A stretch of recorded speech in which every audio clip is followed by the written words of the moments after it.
Sandra Silberzweig, Dreaming in Color. Now, Sandra Silberzweig was born and raised in Toronto, Canada, where she still lives with her husband and her two adult boys. She is a contemporary artist of the visionary outsider art and has been painting all her life.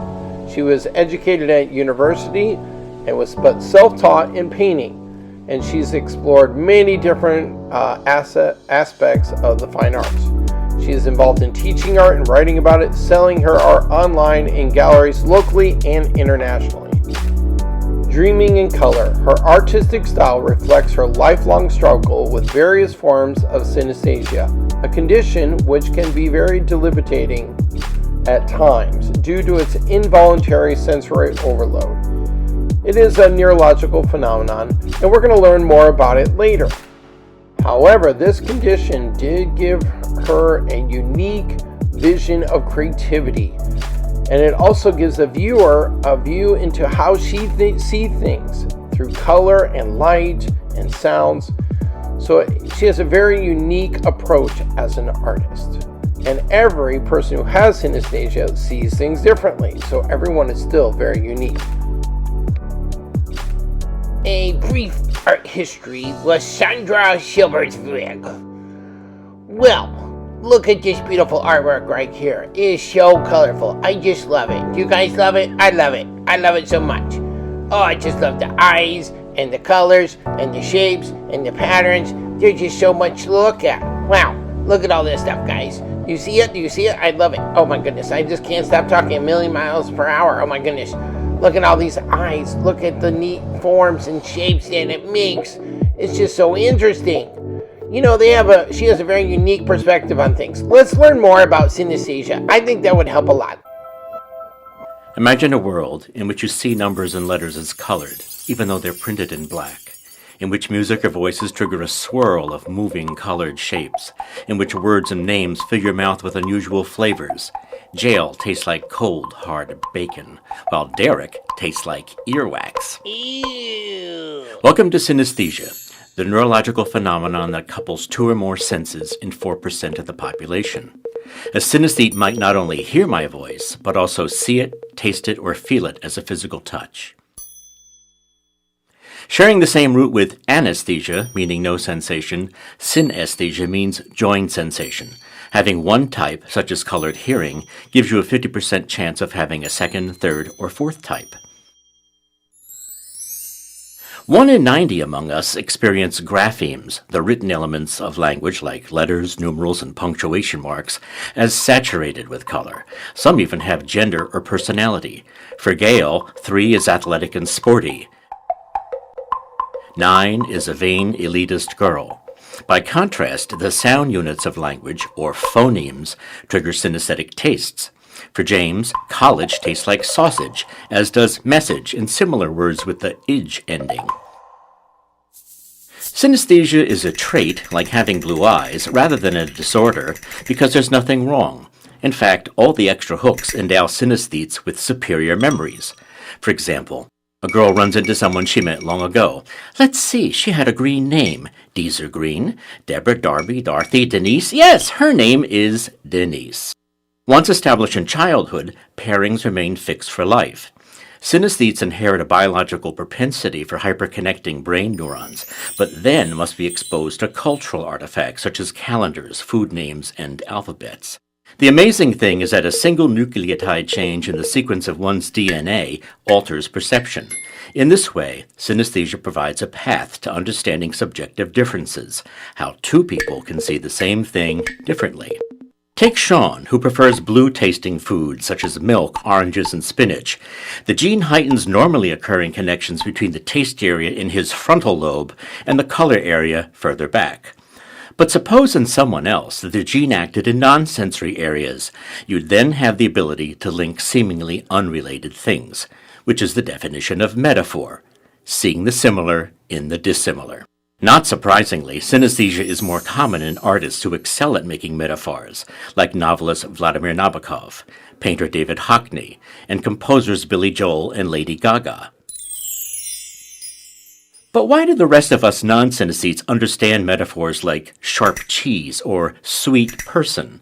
It so happens that sight, sound, and movement already map to one another so closely that even bad ventriloquists convince us that the dummy is talking. Movies likewise convince us that the sound is coming from the actors' mouths rather than surrounding speakers.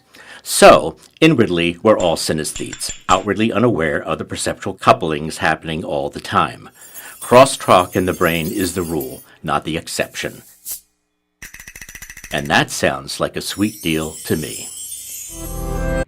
Well, I wonder what other artists have synesthesia. Are there different kinds? Like, are there musicians and visual artists, and maybe even like chefs and cooks and things? There's probably so many people that have synesthesia. I wonder what it's like to be them or to create like them. We should check this out. Alright, let's check it out. My name is Caitlin Hova. I'm a software engineer, neuroscientist, and a musician. I also have synesthesia.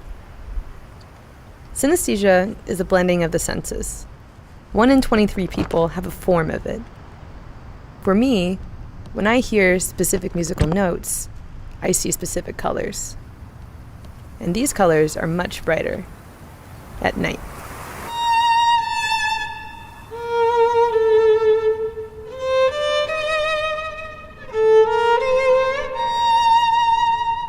What you're seeing in front of me is a lot like what I see when I hear this music. Each one of these colored lights corresponds to a particular note, and the colors are always the same.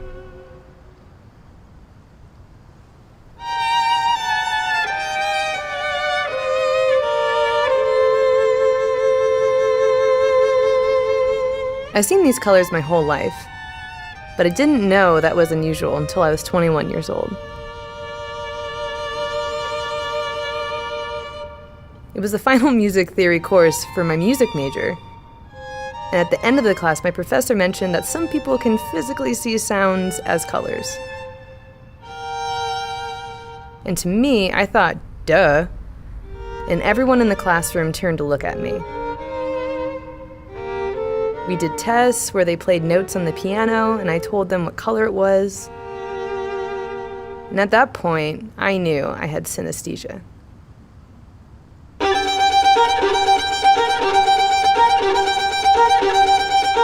Synesthesia can manifest itself in so many different ways.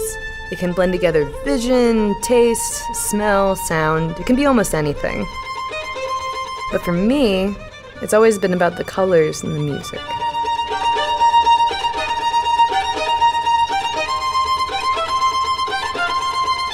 Synesthesia makes my music a very visual experience. When I'm listening to a piece, it's sort of like watching a video. And I can listen to it over and over again and focus on different colors and patterns each time.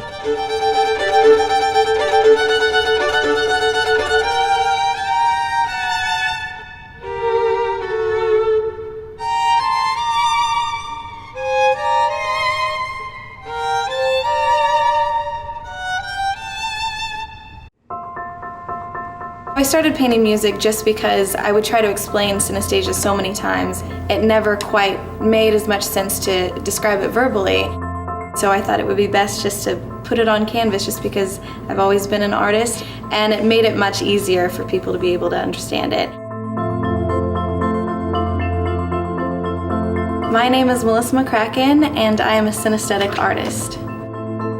Synesthesia is a neurological condition where your brain is basically cross-wired, so certain stimuli will come in and it'll create the wrong response in my brain. So for me, that's listening to music and it's translated into color in my head. I think the prettiest genre of music is jazz music. I love blues and golds and whites, and it just seems very pearly and iridescent a little bit. When I listened to Etta James at last, the thing that stuck out most to me was just her voice at the very beginning when she goes into the at last. And it's just a very bright but also warm sort of feeling, very kind of classic jazzy, which jazz music generally has a very gold and blue sort of look to it. Music has always been a very big part of my life. My older brother is very musical, and when I think back of him playing the guitar for me, I think of the colors of what those memories are. I was always a little disappointed because I was never very musically inclined. It was really cool to have a way to bring music into, my life in a different sort of way. Well, those were two awesome artists. Man, I am really understanding how synesthesia could change your artwork. I wonder if there was more artists like in the past that had synesthesia. We should check that out. Let's see. Oh, look, there's a whole bunch of artists. There's Vincent van Gogh and Pharrell Williams and Lord and Tori Amos and Billie Eilish. Oh my goodness, there's lots of artists. Look at all these guys, lots of them. And Wassily Kandinsky. Oh, I wonder what his art would look like. Oh wow, look! This is what he saw. Look at it. So cool. Oh, shh.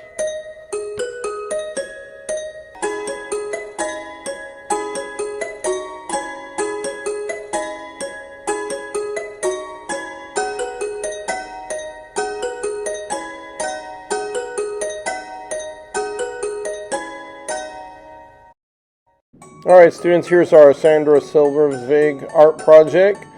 We are going to be drawing a portrait, not just of you, but of anybody. And we're going to be drawing in her style. We'll be tracing it in black glue like we see here. And then we're going to be coloring it with pastels. We're going to be looking different shading and how to create different color patterns. We'll be using shapes on top of it. We'll also be using the color wheel, learning how to do different color schemes. Tertiary is the one we're going to be focusing on. We're using 3 light colors. To help you, you can also use a roll Silberzweig sheet here, the different facial features, or a how to draw sheet. Alright guys, enjoy and have fun.